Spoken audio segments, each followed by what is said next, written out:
विष्णु भक्त कसाई। आज मैं आपको एक ऐसे विष्णु भक्त की कहानी सुनाती हूँ जो पेशे से एक कसाई था। उसका नाम था सदना। वो बहुत ईमानदार था। वो भगवान के नाम कीर्तन में मस्त रहता था। यहाँ तक कि मांस को काटते बेचते हुए भी वो भगवान नाम गुनगुनाता रहता था। उसे देख लोग सोचते, अरे कैसा अजीब इंसान है, दिन भर मांस भी काटता रहता है और भगवान का नाम भी जपता रहता है। लेकिन सदना पर लोगों की बातों का कोई असर नहीं होता। एक दिन वो अपनी ही धुन में कहीं जा रहा था कि उसके पैर से कोई पत्थर टकराया। वो रुक गया। उसने देखा एक काले रंग के गोल पत्थर से उसका पैर टकरा गया है। उसने वो पत्थर उठा लिया और जेब में रख लिया, ये सोचकर कि ये मांस तोलने के काम आएगा। उसने तराजू पर एक तरफ 1 किलो का बटखरा और दूसरी तरफ पत्थर रखा तो वजन बिल्कुल बराबर हो गया। वो समझ गया ये पत्थर 1 किलो वाले बटखरे का काम कर सकता है। वापस आकर उसने उस पत्थर को मांस के वजन तोलने के काम में लगाया। एक दिन एक ग्राहक ने कहा, सदना 1 किलो मांस देना। तो वो एक पलड़े में 1 किलो मांस और दूसरी तरफ पत्थर रख तोलने लगा। तभी ग्राहक ने कहा, भाई ऐसा करो, मुझे 2 किलो मांस दे दो। सदना ने 1 किलो मांस और बढ़ा तराजू पर रखा और पास में रखा 1 किलो का बटखरा भी ले आया। लेकिन ये क्या, तराजू की तरफ नजर जाते ही वो चकित रह गया। उसे तो बटखरा रखने की जरूरत ही नहीं पड़ी, क्योंकि अब वही पत्थर 2 किलो वाले बटखरे का भी काम कर रहा था। अब उसने समझ लिया कि ये पत्थर कोई साधारण पत्थर नहीं है। जितना वजन उसको तोलना होता, पत्थर उतने ही वजन का हो जाता है। धीरे धीरे ये बात फैलने लगी कि सदना कसाई के पास वजन करने वाला पत्थर है। वह जितना चाहता है पत्थर उतना ही तोल देता है। किसी को 1 किलो मांस देना होता तो तराजू में उस पत्थर को एक तरफ डालने पर दूसरी ओर 1 किलो का मांस ही तुलता। अगर किसी को 2 किलो चाहिए हो तो वह पत्थर 2 किलो के भार जितना भारी हो जाता। इस चमत्कार के कारण उसके यहाँ लोगों की भीड़ जुटने लगी। भीड़ जुटने के साथ ही सदना की दुकान की बिक्री बढ़ गई। बात एक शुद्ध ब्राह्मण तक भी पहुँची। हालांकि वह ऐसी अशुद्ध जगह पर नहीं जाना चाहते थे जहां मांस कटता हो व बिकता हो। किंतु चमत्कारिक पत्थर को देखने की उत्सुकता उसे सदना की दुकान तक खींच ही लाई। दूर से खड़ा वो सदना कसाई को मीट तोलते देखने लगा। उसने देखा कि कैसे वो पत्थर हर प्रकार के वजन को बराबर तोल रहा था। ध्यान से देखने पर उसके शरीर के रोए खड़े हो गए। भीड़ के छटने के बाद ब्राह्मण सदना कसाई के पास गया।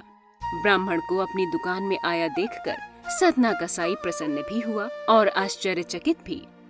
बड़ी नम्रता से सदना ने ब्राह्मण को बैठने के लिए स्थान दिया और बोला, पंडित जी, आप कभी मेरी दुकान में आएंगे, मैं तो सोच भी नहीं सकता। कहिए, आपकी क्या सेवा कर सकता हूँ? किसी सेवा की आवश्यकता नहीं यजमान। मैं तो ऐसी जगह में आना भी पाप समझता हूँ, लेकिन जब लोगों से इस चमत्कारी पत्थर की बात सुनी तो स्वयं को रोक नहीं पाया। तुम्हारे इस चमत्कारिक पत्थर को देखने के लिए ही मैं तुम्हारी दुकान पर आया हूँ, या यूं कहें कि ये चमत्कारी पत्थर ही मुझे खींचकर तुम्हारी दुकान पर ले आया है।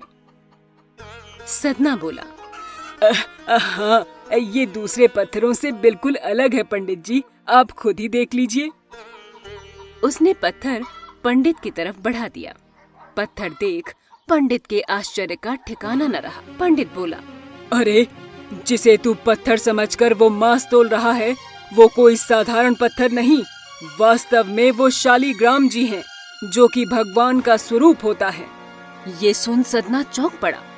सदना बोला, हाँ, तो क्या नारायण जी मेरे साथ हैं? पंडित बोला, यही तो दुख की बात है।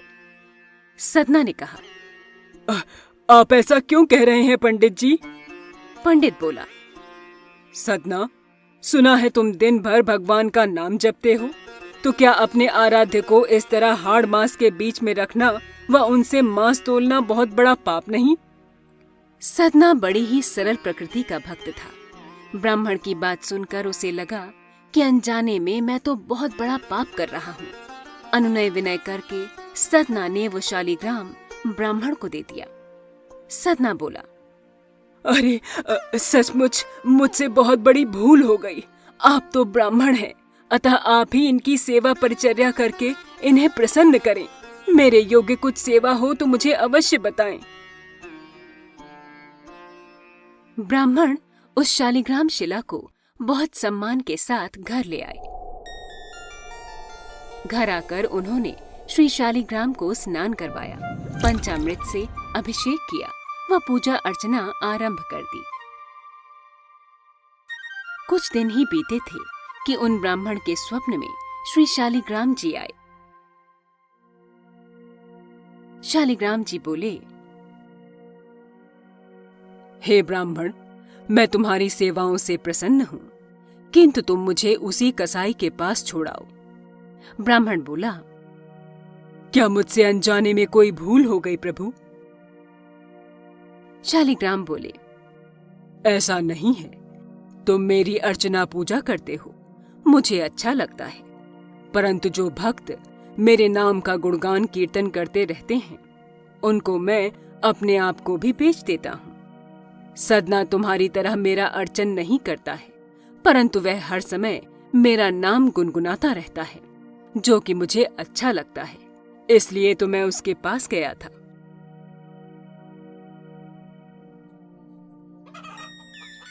ब्राह्मण अगले दिन ही सदना कसाई के पास गया।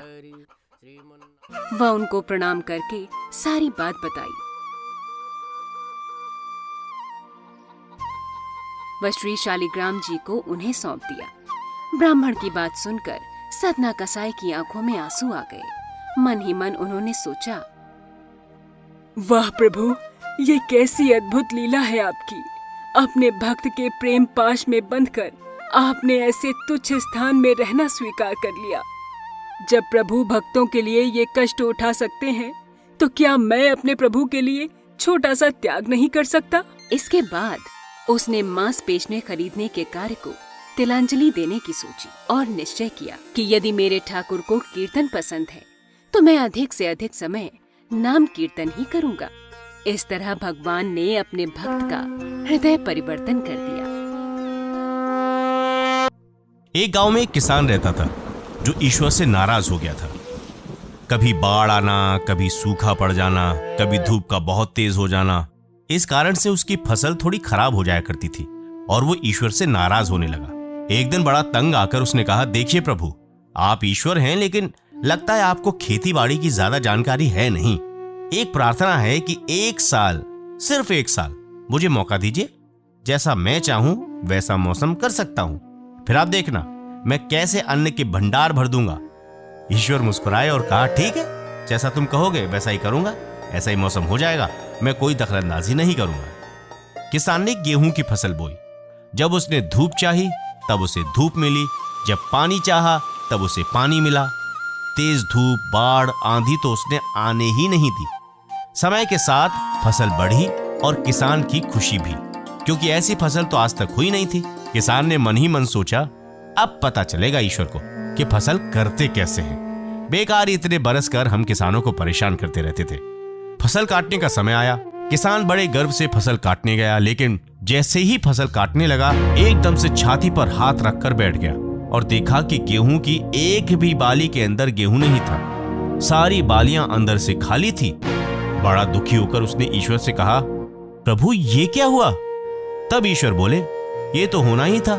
तुमने पौधों को संघर्ष का जरा सा भी मौका नहीं दिया। ना तेज धूप में उनको तपने दिया, ना आंधी से जूझने दिया, उनको किसी प्रकार की चुनौती का एहसास नहीं होने दिया। इसलिए सब पौधे खोखले रह गए। जब आंधी आती है, तेज बारिश होती है, तब पौधा अपने बल से ही खड़ा रहता है।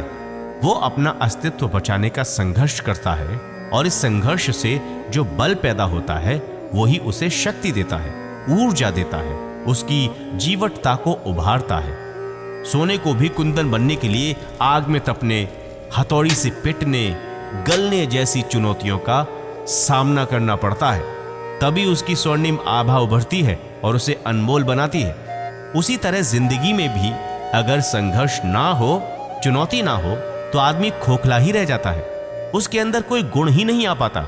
ये चुनौतियां ही हैं जो आदमी रूपी तलवार को धार देती है, उसे सशक्त और प्रखर बनाती है।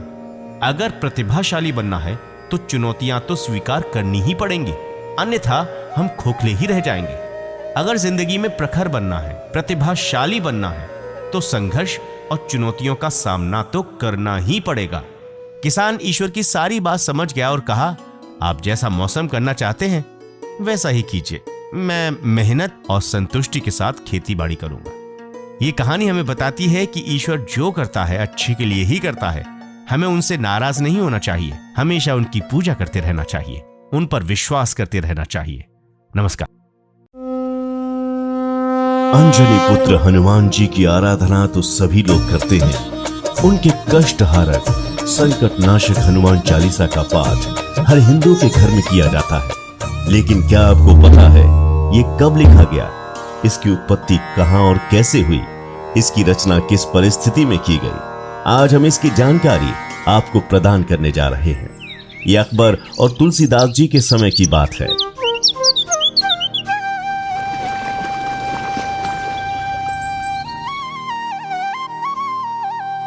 अब शाम ढलने को आई। रात को यहीं कहीं विश्राम कर सवेरे मथुरा के लिए निकलना ठीक रहेगा। अरे भाई देखो, आज हमारे गांव में तुलसीदास जी पधारे हैं। मैंने स्वयं उन्हें वृक्ष के नीचे विश्राम करते देखा है। चलो उनसे मिलकर आते हैं। जैसे ही लोगों को पता चला कि तुलसीदास जी आगरा में पधारे हैं, तो ये सुनकर उनके दर्शन के लिए लोगों का तांता लग गया। जब ये बात बादशाह अकबर को पता चली, तो उन्होंने बीरबल को अपने पास बुलाया। बीरबल, चारों लोग तुलसीदास की बातें कर रहे हैं, आखिर ये तुलसीदास है कौन? बादशाह, आप जिनके बारे में पूछ रहे हैं वो महान राम भक्त हैं। तुलसीदास जी ने रामचरितमानस की रचना की है। मैं भी उनके दर्शन करके आया हूँ। जब तुम इसके दर्शन करने के लिए गए थे तो जरूर कुछ खासियत होगी उनमें। अब तो मेरे दिल में भी उनसे मिलने की ख्वाहिश जाग गई है। मैं भी उनसे मिलना चाहता हूँ। जाओ, तुलसीदास को कहो मैंने उन्हें बुलाया है। बादशाह अकबर ने उसी समय अपने सिपाहियों की एक टुकड़ी तुलसीदास जी के पास भेजी और तुलसीदास जी को बादशाह का पैगाम सुनाया और बोले, तुलसीदास जी, बादशाह अकबर ने आपको याद किया है, इसलिए कल सवेरे आप लाल किले में हाजिर हों। मैं तो भगवान श्री राम का भक्त हूं, मुझे बादशाह और लाल किले से क्या लेना देना? उनसे कह दो मुझे क्षमा कर। जब ये बात बादशाह अकबर तक पहुंची तो अकबर गुस्से में लाल पीले हो गए। जाओ, जाकर इस गुस्ताख तुलसीदास को जंजीरों से जकड़कर मेरे सामने लाओ। तुमने मेरा आदेश ठुकरा दिया, तुम्हारी इतनी हिम्मत। अब कहो, कैदी बनकर तुम्हें कैसा लग रहा है? मुझे इसका कोई दुख नहीं। जो हुआ भगवान राम की कृपा से हुआ, आगे भी जो होगा उन्हीं की कृपा से होगा। ओह, तुमको बेहद घमंड है अपनी राम भक्ति पर। यदि सचमुच तुम्हारी भक्ति में इतनी शक्ति है तो कोई करिश्मा करके दिखाओ और अपने आप को आजाद कर लो। लोग मेरे बारे में जो समझते हैं उनकी श्रद्धा है, पर मैं तो अपने आप को सिर्फ भगवान श्री राम जी का एक छोटा सा भक्त मानता हूँ। वैसे भी मैं कोई जादूगर नहीं हूँ जो आपको कोई करिश्मा दिखा सकूं। सैनिक, इसको इसी तरह जंजीरों से जकड़कर काल कोठरी में डाल दिया जाए। सैनिकों ने उन्हें कारागार में डाल दिया। तुलसीदास जी दुखी हो गए, परंतु प्रभु की कृपा मानकर उन्होंने इसे भी स्वीकार किया। दूसरे दिन भोर होते ही अचानक सैनिकों को कुछ अजीब सी आवाज सुनाई पड़ी। जब उन्होंने नजरें उठाई तो आश्चर्य से उनकी आंखें फट गईं। आगरा के लाल किले पर लाखों बंदरों ने एक साथ हमला कर दिया। जिधर देखो उधर बंदर, वो सैनिकों को नोचने खींचने लगे। सारे सैनिक भागने लगे। बंदरों ने पूरा किला तहस नहस कर डाला। लाल किले में त्राही त्राही मच गई। तब सैनिक भागते हुए बादशाह के पास गए। सारा माजरा सुन अकबर ने बीरबल को बुलाया। बीरबल, ये क्या हो रहा है? इतने सारे बंदर एक साथ आए कहां से? हुजूर, आप करिश्मा देखना चाहते थे ना, तो देखिए, प्रभु राम ने अपने सेवक को बचाने के लिए हनुमान जी की सेना भेज दी है। अकबर को अपनी भूल का एहसास हुआ। उसने तुरंत तुलसीदास जी को काल कोठरी से निकलवाया, उसकी जंजीरें खोल दी। अकबर ने तुलसीदास जी को अपने पास बुलाया। आखिर आपने ऐसा क्या किया जो बंदरों ने यहां हमला बोल दिया? मुझे बिना अपराध की सजा मिली। मैंने काल कोठरी में भगवान श्री राम और हनुमान जी का स्मरण किया। मैं रोता जा रहा था और रोते रोते मेरे हाथ अपने आप कुछ लिख रहे थे। मुझे पता नहीं कि क्या लिखा, पर जब सवेरे मेरी लेखनी बंद हुई तब पता चला बंदरों का विशाल झुंड कारागार में आ पहुंचा। ऐसा क्या लिखा आपने?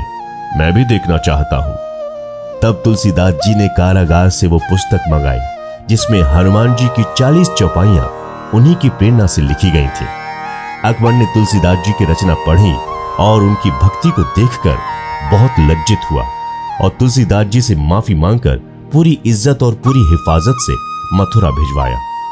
कारागार से छूटने के बाद तुलसीदास जी ने लोगों से एक ही बात कही, जैसे हनुमान जी ने संकट की बेला में मुझे कारागार के कष्टों से छुड़वाकर मेरी सहायता की है, उसी तरह जो भी व्यक्ति कष्ट में या संकट में इस चालीसा का पाठ करेगा उसके कष्ट और सारे संकट दूर होंगे। इसको हनुमान चालीसा के नाम से जाना जाएगा। इस तरह हनुमान चालीसा की उत्पत्ति हुई। आज हनुमान चालीसा का पाठ जो भी करते हैं, बजरंगबली उन्हें संकट मुक्त करते हैं। हनुमान जी को इसलिए संकट मोचन भी कहा जाता है।